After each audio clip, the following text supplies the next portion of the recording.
Hello, it's Amy from Be Healthy Enough, and are you ready to learn how to be kind to your boobs or breast health in general, keeping them as healthy as possible, keeping that breast cancer away, or keeping them healthy if you've had breast cancer? And that's my story, and I'll share more about that in this walk and learn. This one will be a 32-minute walk and learn, and we're going to go at a prescribed pace. I love this one because it's called 5, 4, 3, 2, 1. We're going to walk fast for 5 minutes, slow for 5, fast for 4, slow for 4, down all the way to 1 minute, and we'll do a quick cool down to get stretched out. If you are out walking, make sure one earbud, safety always first. The other one, you can hear your surroundings. Phone is in your pocket. You can do this on a treadmill or elliptical or just marching in place. Just be safe. Listen to your body. Don't do anything that hurts, and I'll walk you through it all. Let's get started. I am going to go over to my computer so you don't have to watch me, because I don't want you to watch me while we're walking. And then I'm going to start my timer right now. Here it goes, 5 minutes. There we go. To do a nice slow warm up. I really want you to take the time now. Check in with your body. We do this at every beginning of my walking workouts. Now, if you are a little cold or not warmed up yet, try my pre-walk warm up. I'll leave the link below, and make sure that your shoes are good. Your socks are good. You've got sunscreen on, protecting your body. We're going to be checking in with our feet, walking heel to toe, always with good form when you walk. Make sure your feet are pointing forward, not out like a chicken. What do they call that? Duck walk, not chicken, or pigeon toe. I wonder why they call it pigeon toe. Anyway, keeping those straight forward if you can, keeping everything in alignment so your joints go as they're supposed to. They're smooth the way they're supposed to go. Otherwise, you could cause some injury. If you do have an imbalance, that might be impossible for you to walk straight. You always walk with your feet out. I would highly recommend you practice. Do a little bit every day and figure out where that imbalance is and strengthen or get more flexibility in the muscles that are tight, that straighten the ones that are weak. It can take some experimenting. You have to be your own scientist to figure out what may be going wrong, but we want to make sure those joints are running smoothly, as always, from your feet to your knees to your hips, all the way up to your shoulders, back, and neck. And I want you to make sure that you're walking with good posture always as well. Shoulders back and down, abs pulled in. If you haven't been doing, that's my cat in the background. She wants to come in here. I'm not going to let her in. Make sure, well, that's going to be annoying, isn't it? Keep going, keep going. I'm going to let her in. You keep walking before she drives us crazy. Hey, baby, come on. Sorry about that. Keep walking. Oh, wait, this is all authentic here. Things happen. Things don't go smoothly. My cat bugs me. It's real here at Be Healthy Enough. Anyway, where were we? Nice posture, shoulders back and down. If you have not been walking with nice posture for a long time, be careful. You might feel it tomorrow in your upper back if you're squeezing those shoulder blades together and they're not used to that. There she is. It's not a baby. It's my kitty. She's 13 years old and she's deaf. So she is spoiled rotten. Anyway, so let's think about engaging your tummy a little bit. Just nice engagement. It helps protect your back. And then keep that head right on top of your spine. Try not to look down. I know it's important that you look down so you don't trip, but try not to do that so it doesn't hurt your neck and your spine and your upper back. And neck wrinkles when you bring your head down looking at your phone, or even looking down for a long period of time at anything, reading, walking, watching TV, you get neck wrinkles. So we don't want neck wrinkles. So make sure you keep that posture as best you can the whole time. I'll send you some little reminders. We got about 2 minutes left. Also, make sure you look down at your watch. If you're going out and back, I want you to make sure that you keep your own time, because I always forget to tell you that it's a halfway point. All right, so let's start talking about our boobs and being kind to them, but keeping that breast cancer away. All right. So I want you to stop right now and tell me. You don't have to tell me right now. You can talk about it out loud. Sorry, I'm going to put her on my lap. So tell me, do you hate your boobs? Maybe they've dropped a bit, or maybe they're too big. or too small, or you remember feeling terrible that your friends were getting boobs before you did, or the opposite, you just got too big and you got too much attention. As women, our breasts they're a part of our identity, and it's time, maybe for the first time in your life, to be kind to them before it's too late.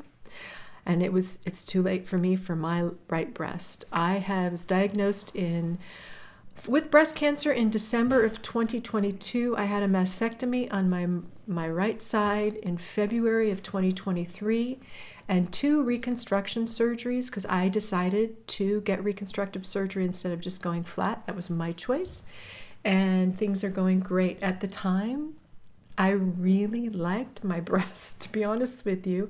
They had dropped a little bit, but they weren't too big. I've never had really, really big ones, but they weren't too tiny. I thought they were just right. And I was lucky too, because they were both the same size. It's amazing how many women I talk to, because having reconstruction, it's impossible to get them to be even again. Okay, we're going to go 5 minutes fast. Here we go. 5 minutes fast. Now, fast means you're fast. I just want you to pick it up a notch, because we're doing high intensity interval training. We're going fast for a certain amount of time, slow for a certain amount of time. This is the best way to exercise if you're over 50. Doing a nice leisurely walk is great, but if you want to have more effective exercise, it's better to get your heart rate up, and it's better to do it in intervals to keep your cortisol level down.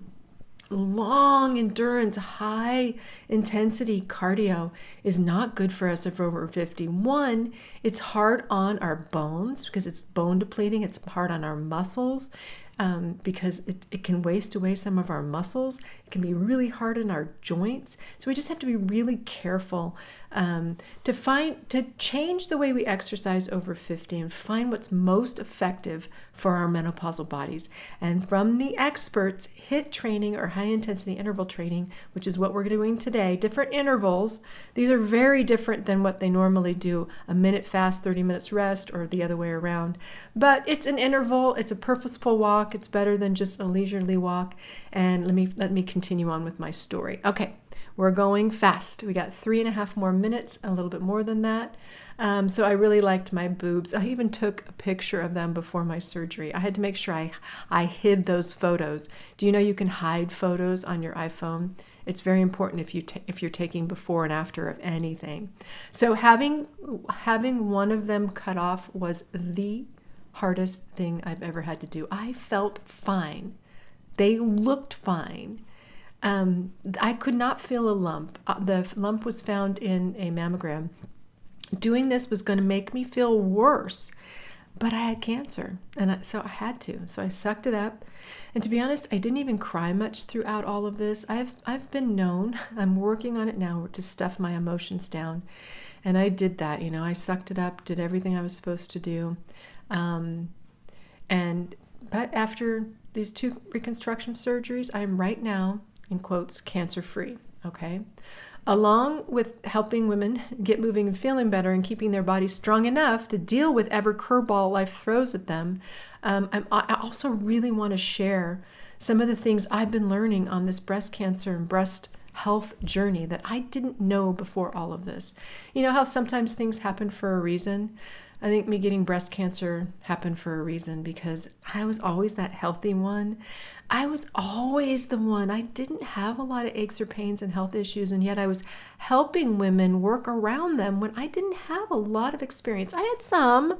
I've hurt my foot here and there, or pulled a muscle or pulled my back, but nothing like this. Nothing where I wasn't allowed to exercise for 4 weeks. I could do some things, but nothing to what I was used to doing. So it was very eye-opening. I have so much more empathy now, and I truly do value life a lot more.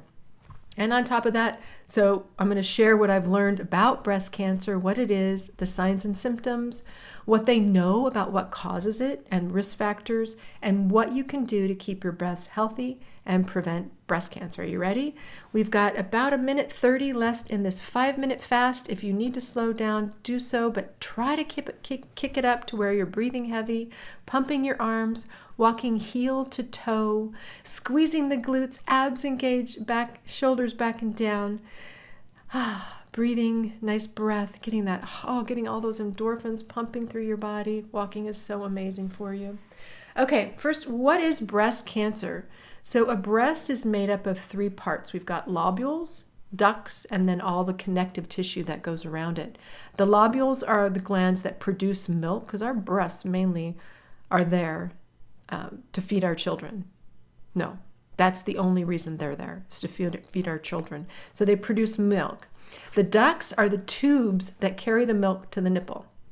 The connective tissue is that consists of all that fibrous and fatty tissue that surrounds and holds everything together, okay? Breast cancer is a disease in the breast, is a disease in where the cells in the breast grow out of control. There are different kinds of breast cancers. The kind of breast cancer depends on which cells in the breast turn into cancer. Most cancers begin in the ducts or the lobules, okay? Breast cancer can spread outside the breast. That's the big problem. And that's when it's metastasized, when it gets outside of the breast and spreads into other parts of the body. All right, here we are on our 4 minutes slow. Mine was invasive ductal carcinoma. That's the most common kind.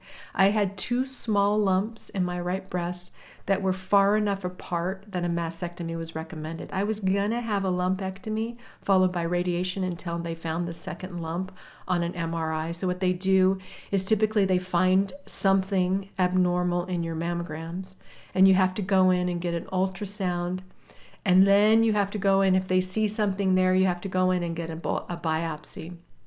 Then if it's determined that it's malignant or a cancer cell, if it's benign, they decide what they're going to do with it. If it's not cancerous, they might just leave it.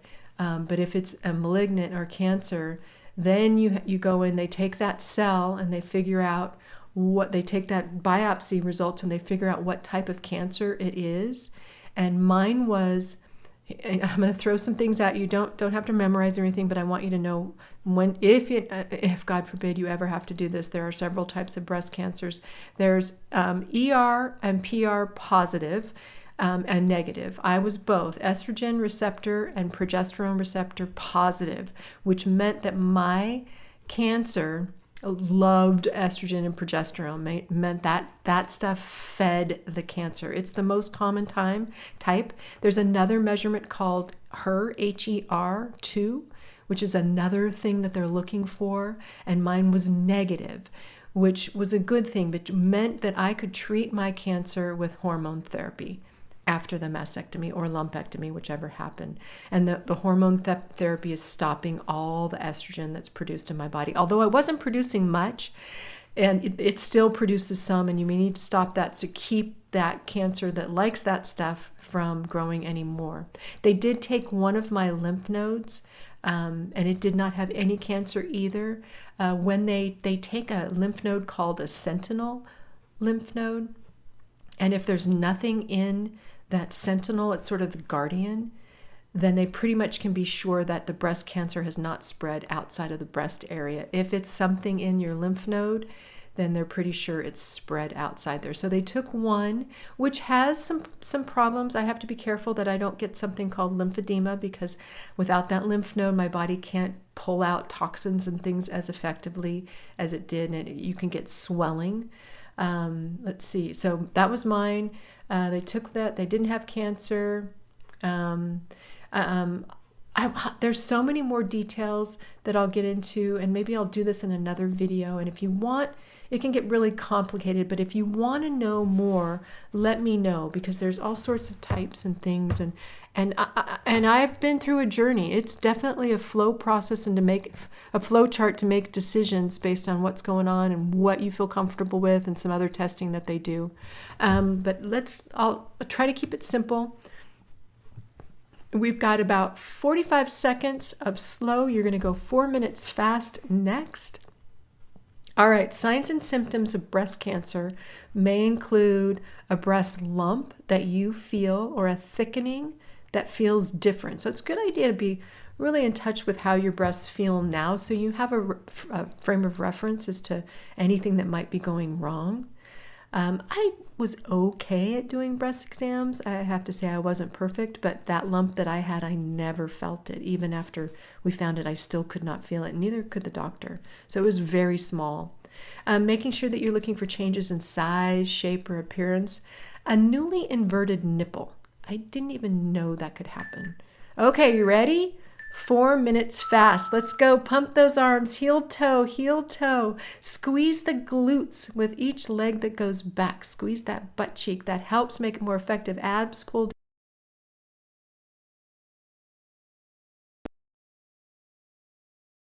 With regards to the pigment surrounding the breast skin and the nipple area, redness, pitting like an orange, those are signs that something's not right and you need to see a doctor. And with all of those, you should talk to your doctor. And of course, yearly, get your mammogram.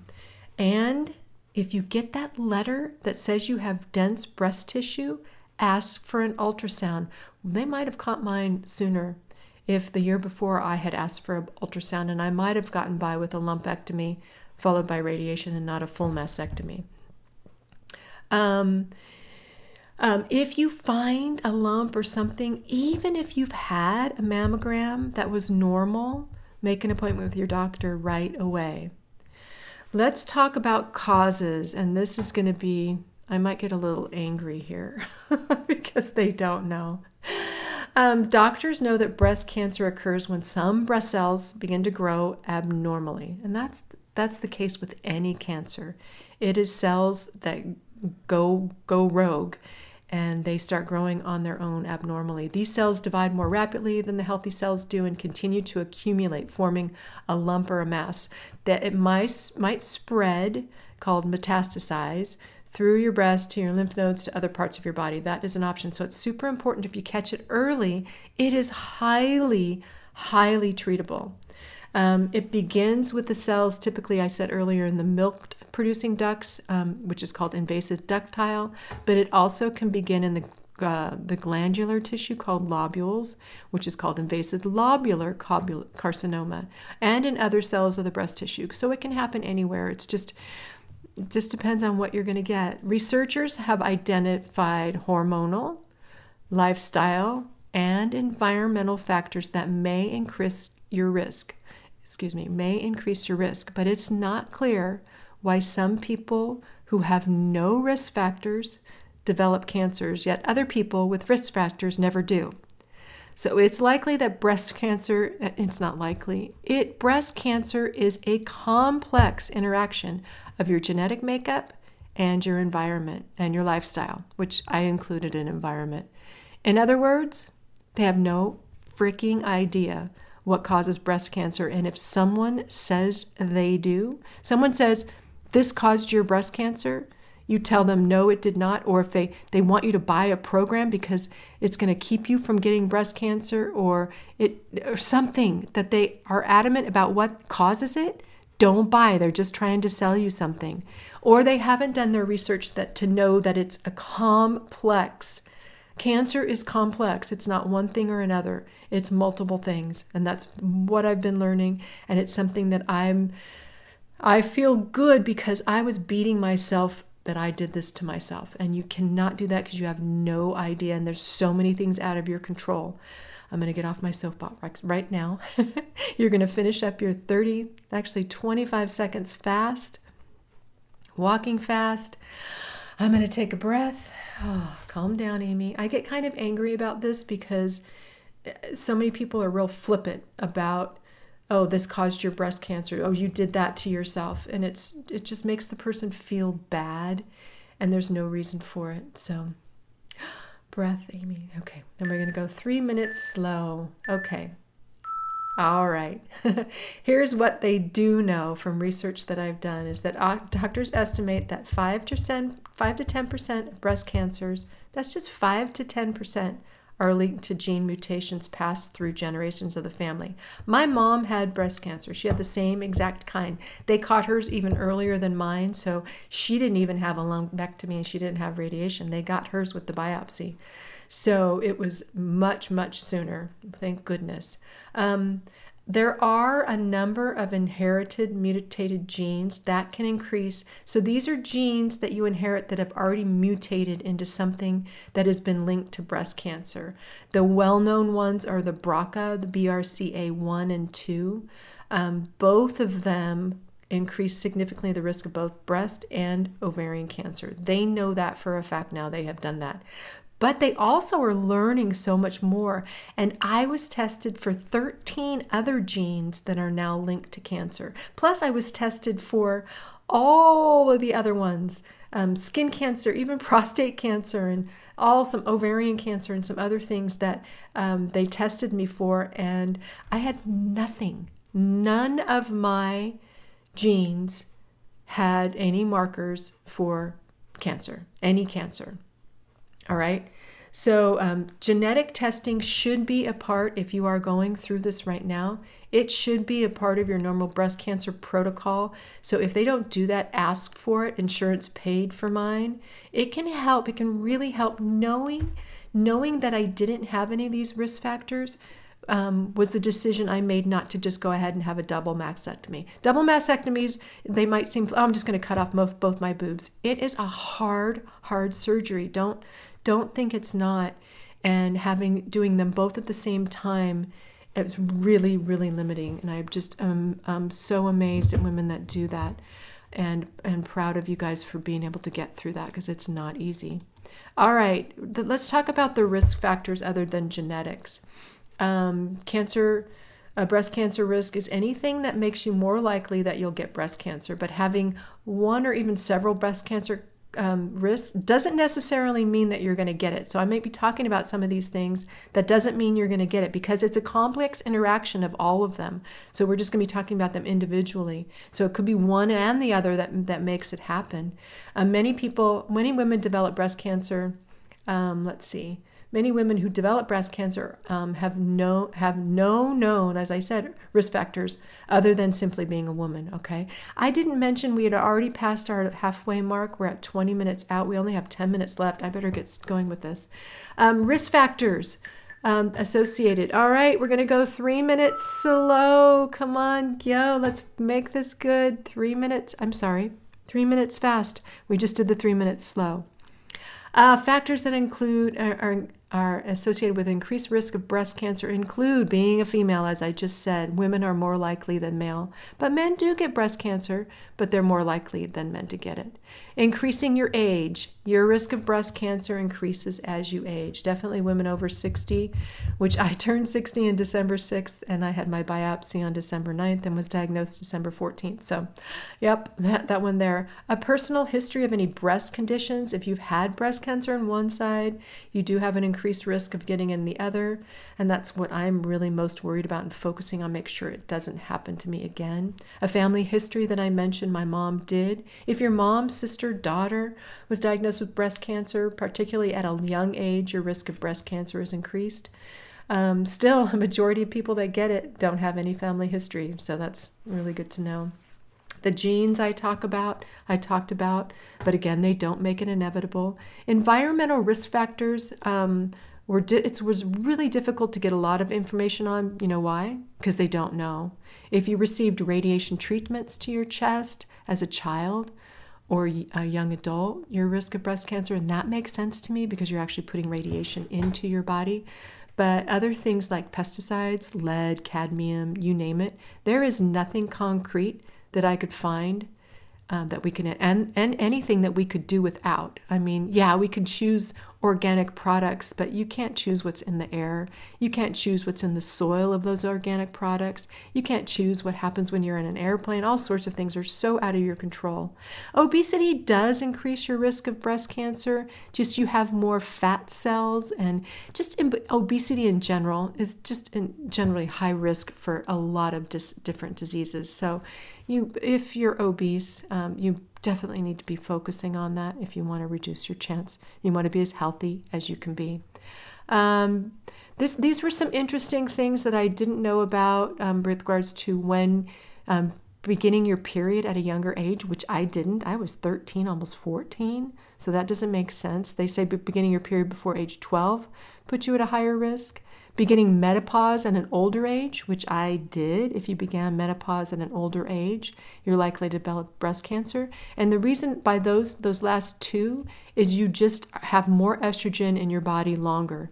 And because the one of the most popular, most prominent cancers are estrogen and progesterone positive, so receptive, so they like it. So the more you have that in your body, the more at risk you are.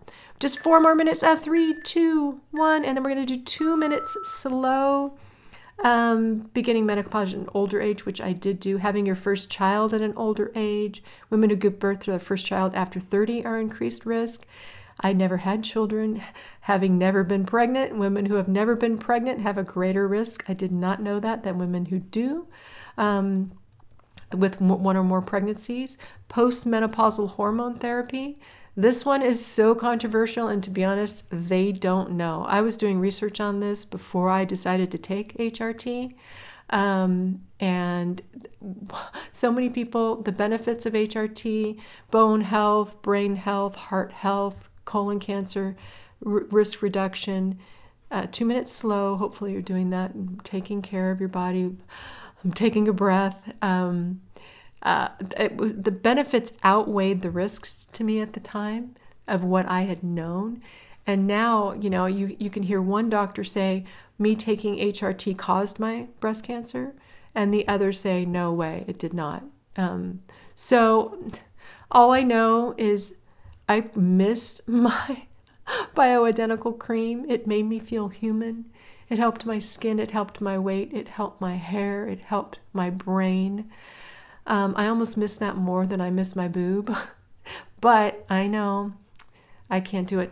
I've even volunteered to be in testing that might help, because if they want to test me to see if it causes cancer again, I'd be willing to be a part of the test case. The last one too is something I didn't really realize, and how much a risk alcohol is on breast cancer. And I was a good drinker. I could drink with the best of them all through college and through my HP years. We had some hell of a parties. Boy, drinking was involved with all of them. I have cut my alcohol use way down, just overall health. 2 minutes fast.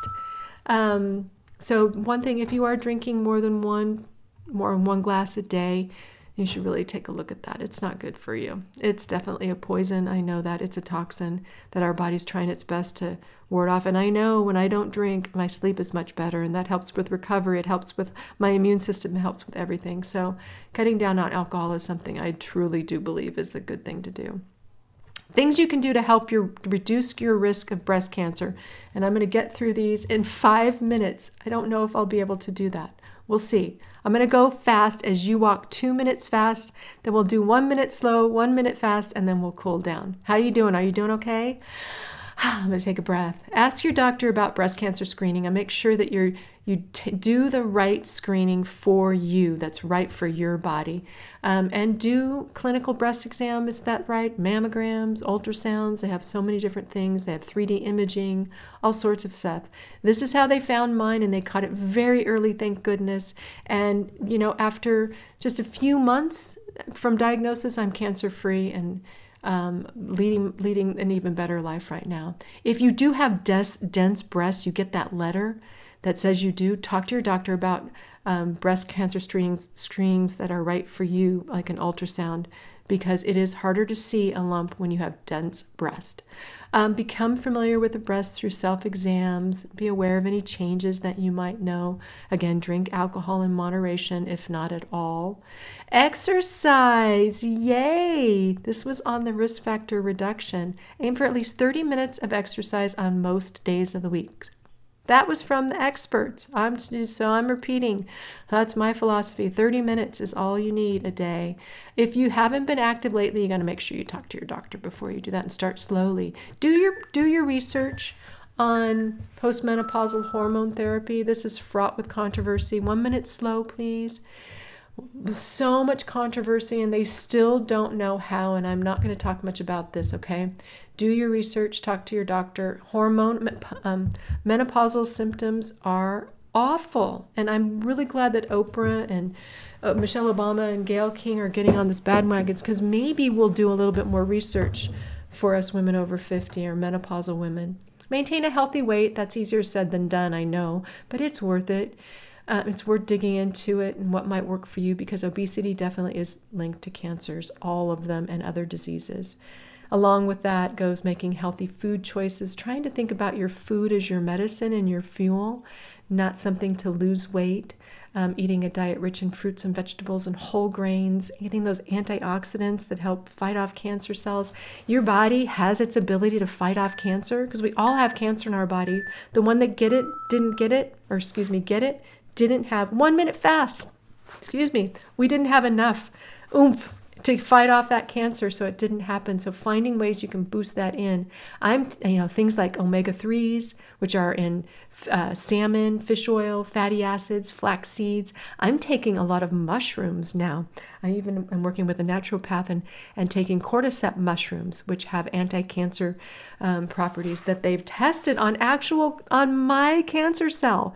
I'll go into all that later. They actually pulled my blood, found that the cancer in my body, and found what fought that particular cancer cell. It's incredible. Smoking, avoid it. Supportive bras. I didn't know this either, but making sure that you're preventing any discomfort and reducing that strain on your breast tissues is healthy. You only got 5 more seconds of fat. Managing stress. This is the last one, and this was really new to me. Chronic stress, let's cool down, can affect your hormone levels in your body and potentially impacting the breast. I talked with Dr. Christine Horner.